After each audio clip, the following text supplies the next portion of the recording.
മഹത്വം ഉണ്ടാകട്ടെ. ജീവനുള്ള ക്രിസ്തുവിൻ്റെ വചനം, മനുഷ്യർക്ക് വിവേകം കൊടുക്കുന്നതായ ദൈവവചനം, അവർക്ക് സൗന്ദര്യം കൊടുക്കുന്നതായ ദൈവത്തിൻ്റെ തിരുവചനം. യേശുക്രിസ്തുവിൻ്റെ സ്നേഹം ഉള്ളിലേക്ക് വരുമ്പോൾ മനുഷ്യന് ലഭിക്കുന്നതായ സൗന്ദര്യം പുറമേയുള്ള സൗന്ദര്യമല്ല. പുറമേ തലമുടി പിന്നുന്നതിലും പൊന്നണിയുന്നതിലും വസ്ത്രം ധരിക്കുന്നതിലും അങ്ങനെയുള്ള പുറമേയുള്ള സൗന്ദര്യമല്ല. ഹൃദയത്തിൻ്റെ ഗൂഢമനുഷ്യനെന്ന അക്ഷയഭൂഷണമായ ഹൃദയത്തിൻ്റെ ഗൂഢമനുഷ്യൻ തന്നെയായിരിക്കണം. ഉള്ളിൽ സൗന്ദര്യം വരുന്നു. ഉള്ളിൽ സൗന്ദര്യം വരണമെങ്കിൽ എന്ത് വേണം? ക്രിസ്തു ഉള്ളിൽ വരണം. സ്നേഹം, ദേഹം ദീർഘമായി ക്ഷമിക്കുന്നു. ക്ഷമിക്കാനുണ്ടോ ആരോടെങ്കിലും? ദീർഘമായി ക്ഷമിക്കണം എന്ന് പറയുന്നു. ആരോടെങ്കിലും ക്ഷമിക്കാനുണ്ടോ? സൗന്ദര്യം കിട്ടില്ല, വിവേകം കിട്ടില്ല, ബുദ്ധി കിട്ടില്ല. അബ്രഹാമിന് തകർന്ന ഹൃദയം കിട്ടി. ആഗാർ തകർന്ന് കരഞ്ഞു, യാക്കോബ് തകർന്ന് കരഞ്ഞു, ഹന്ന തകർന്ന് കരഞ്ഞു. തകർന്നു നുറുകിയതുമായ ഹൃദയം, ഒരു തകർന്ന ഹൃദയം ലഭിക്കുക. സദൃശവാക്യങ്ങൾ 14:1 മാത്രം ഒന്ന് വായിക്കാമോ? സ്ത്രീകളിൽ ജ്ഞാനമുള്ളവൾ തന്റെ വീട് പണിയുന്നു, ഭോഷത്വമുള്ളവളോ അത് സ്വന്തം കൈകളാൽ പൊളിച്ചു കളയുന്നു. സ്ത്രീകളിൽ ജ്ഞാനമുള്ളവൾ തൻ്റെ വീട് പണിയുന്നു. എന്താ പറഞ്ഞത്? കുടുംബത്തെ ക്രിസ്തുവിനായി നേടുന്നു ജ്ഞാനമുള്ളവൾ. സ്ത്രീകളിൽ ജ്ഞാനമുള്ളവൾ തൻ്റെ വീട് പണിയുന്നു. വീട് പണിയണമെങ്കിൽ, അഥവാ സ്വർഗരാജ്യത്തിന് വേണ്ടി മുതൽക്കൂട്ടുണ്ടാക്കണമെങ്കിൽ, അല്ല മക്കളെ നേടണമെങ്കിൽ, കുടുംബം നശിക്കാതിരിക്കണമെങ്കിൽ, കുടുംബത്തിൽ സമാധാനം എന്നും വാഴണമെങ്കിൽ ബുദ്ധി ഉണ്ടായേ പറ്റുള്ളൂ. എന്താണ് ബുദ്ധി? യഹോവഭക്തി ജ്ഞാനത്തിൻ്റെ ആരംഭമാകുന്നു.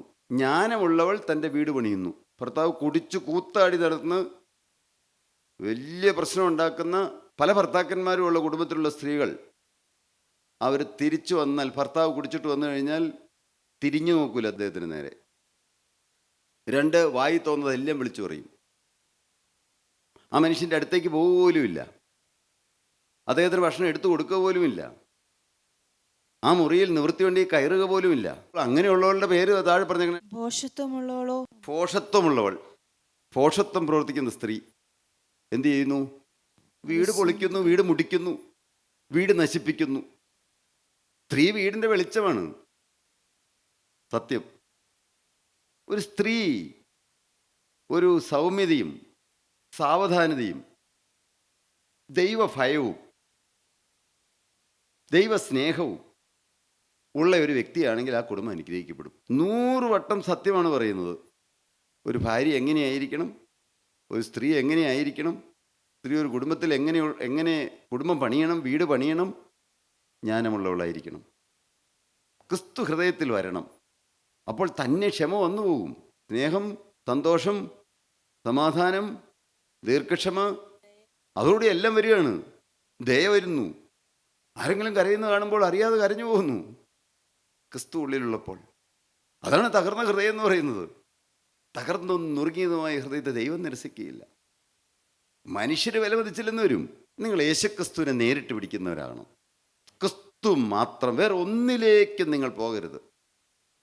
ക്രിസ്തു ഉള്ളിൽ വന്നാൽ ഞാൻ പ്രാർത്ഥിച്ചാൽ പ്രാർത്ഥന കേൾക്കുന്നൊരു ദൈവമുണ്ട്.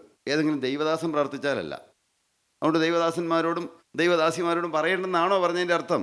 അല്ല. ഞാൻ എന്ന് പറഞ്ഞ വ്യക്തി ചോദിച്ചാൽ, വിളിച്ചാൽ എൻ്റെ അരികത്തേക്ക് വരുന്ന ഒരു ദൈവമുണ്ട്. എന്നെ സ്നേഹിച്ച ഒരു ദൈവമുണ്ട്. എനിക്ക് ജീവനുള്ള ദൈവത്തിൻ്റെ, ക്രിസ്തുവിൻ്റെ, ദൈവത്തിൻ്റെ പരിശുദ്ധാത്മാവിൻ്റെ വചനം, ഈ വെളിവ് തന്ന ഒരു ദൈവമുണ്ട്. ലൂദിയായുടെ ഹൃദയത്തെ അന്ന് തുറന്നതുപോലെ ഈ വചനത്തിൻ്റെ പൊരുൾ മനസ്സിലാക്കി തന്ന ഒരു ദൈവമുണ്ട്. ആ ദൈവം ഭൂമിയിൽ ആരെ സ്നേഹിക്കുന്നതിനേക്കാൾ അധികമായി എന്നെ സ്നേഹിക്കുന്നു. നിങ്ങളുടെ ഉള്ളിൽ സ്നേഹം വേണോ?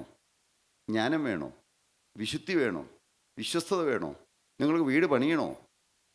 അയോ നിങ്ങൾക്ക് പൊളിച്ചു കളഞ്ഞാൽ മതിയോ? സമാധാനത്തോടെ ജീവിക്കണോ? ഒരു സമാധാനമുള്ള ജീവിതം. പുറമെ കോളിളക്കമൊക്കെ ഉണ്ടായിരിക്കും, പക്ഷേ എങ്കിലും ദൈവത്തെ സ്നേഹിക്കുന്നവർക്ക്, നിർണയപ്രകാരം വിളിക്കപ്പെട്ടവർക്ക് സകലവും നന്മയ്ക്കെന്ന്. എന്താണ് നന്മ നമുക്കറിയാവോ? അതുകൊണ്ട് വേറെ ഒന്നും ചെയ്യേണ്ട. നിങ്ങൾ ഒരാളൊരു വെളിച്ചമായിട്ട് നിൽക്കും. ഞാൻ എൻ്റെ കുടുംബത്തിൻ്റെ വെളിച്ചമായിരിക്കും.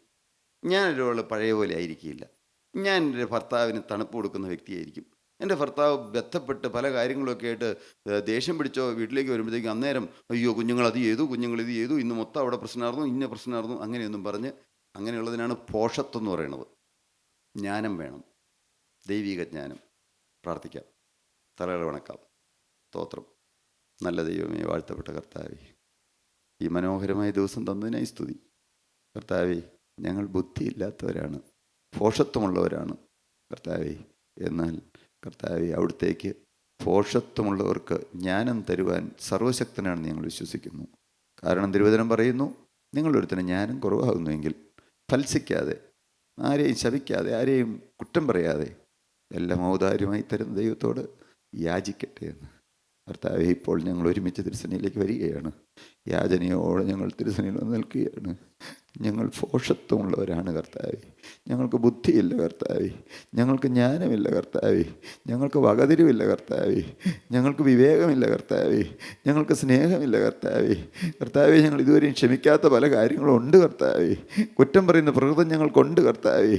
ഞങ്ങൾ മുഴുവനും ചീത്തയാണ് കർത്താവേ. ആ തേജസ്, സ്വർഗീയ തേജസ് കാണുമ്പോൾ, ജീവനുള്ള ദൈവത്തിൻ്റെ തേജസ് കാണുമ്പോൾ, പ്രവാചകനായിരുന്ന യെശയ്യാവ് പറഞ്ഞു, അയ്യോ ഞാൻ നശിച്ചു, ഞാൻ ശുദ്ധിയില്ലാത്ത അധരങ്ങളുള്ള മനുഷ്യൻ, ശുദ്ധിയില്ലാത്ത അധരങ്ങളുള്ള ജനത്തിൻ്റെ നടുവിൽ പാർക്കുന്നു എന്ന് പറഞ്ഞു. ഹല്ലേലൂയ. കർത്താവേ, എൻ്റെ കർത്താവേ, ഞങ്ങൾ ഏതുമില്ലാത്തവരാണെന്ന് ഞങ്ങൾ അംഗീകരിക്കുന്നു.